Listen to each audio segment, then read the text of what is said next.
this is Anna, McGuire Family Farms. I just wanted to show everyone our setup for this winter with BALE grazing. Just a little bit of background on this land first is that we had leased it years ago, probably about 10-15 years ago, and then it sat empty for that period of time. It's around 20 acres with some woodlands mixed in. It actually joins our 70-acre farm off to the side. And so this is going to be the second year that we've had livestock back on it. Initially, we had to make a lot of repairs to the fence, and the ground was so grown up with brush and small trees. Right now, we're using this field as our sacrifice area for the winter for the cattle. Last winter worked really well for us, but we had to haul in all the hay from the home farm to here.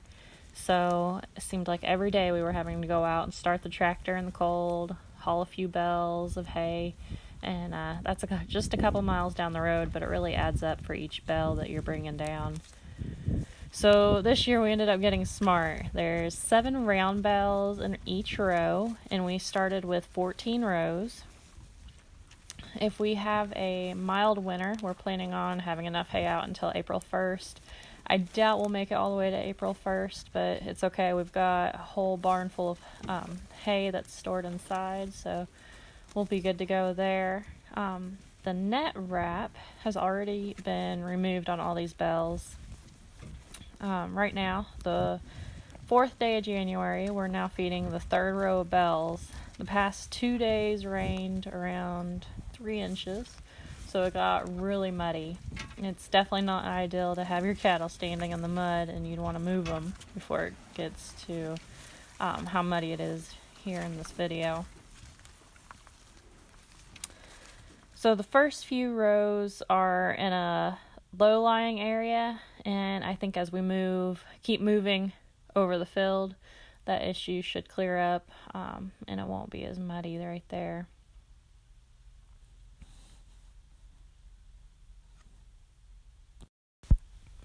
The cattle ended up coming to this farm the day after Thanksgiving, and we were able to graze through the end of December on around 40 acres of pasture, and then they had access to another 40 acres of woodlands. We opened the 20 acres of leased land here the last week of December, and right now they have access to the whole farm. We'll probably close them off eventually. I really don't want them to be tromping all over the pasture land, and just keep it to this area right here. It stays pretty wet through our winters here in southern Indiana without much extended freezing. There's 42 head of cattle here, which is about half of what we took through the winter last year.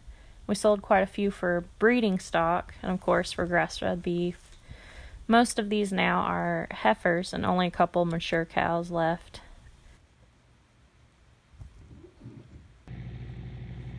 Okay guys, so this is the week 3. We moved on Wednesday early, so this should have lasted us right here until today, and then we would have moved to this lot, but it rained 3 inches over the course of a couple days, so here we are, a little bit ahead of ourselves right here, but it was awfully wet and rainy.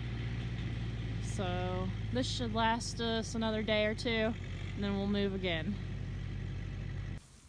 Okay, so this is going to be week 4. I definitely didn't get the other video posted in time, so I'm going to add it to our week 3 move. See, this is week 3. Today is Wednesday, and we moved them Saturday for the 7 bales. We're getting a whole bunch of rain here in the next few days, so that's why we went ahead and moved them. Took us just a few minutes to get the fence moved. See, some of them still eating grass. And then finishing up on these bales.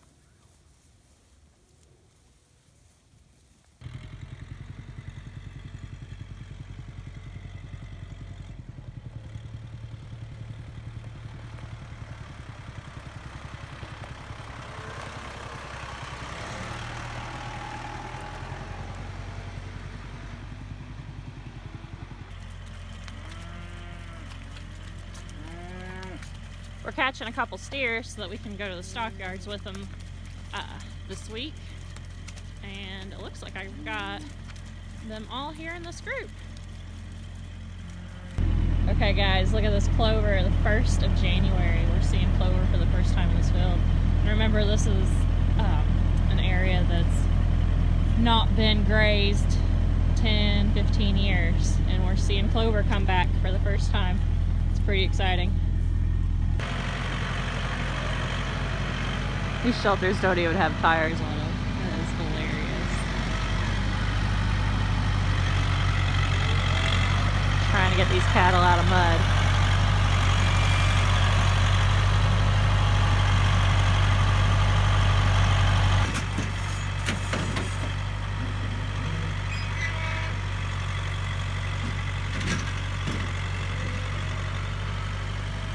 We're moving a couple feeders so that they can get access to a little bit more hay. I don't care if they lay in it, need to get out of the mud, it's fine with me.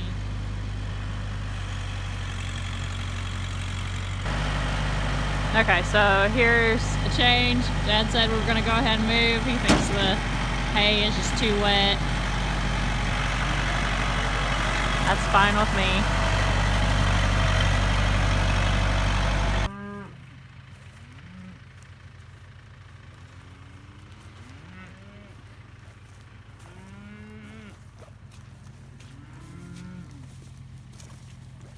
Look at them grazing. They're eating grass before they go for that hay. Look at that.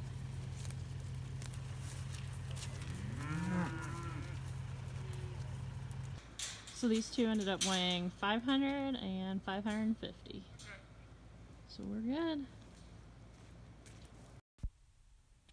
So this is our water setup for this winter. We actually installed a tire water here. It's gravity flow from one of 3 ponds on the farm. And you can see here it's fed back to the creek. We circulate flowing water in and out to keep it from freezing. We don't have any trouble with it freezing over during the winter. And it works pretty good for us.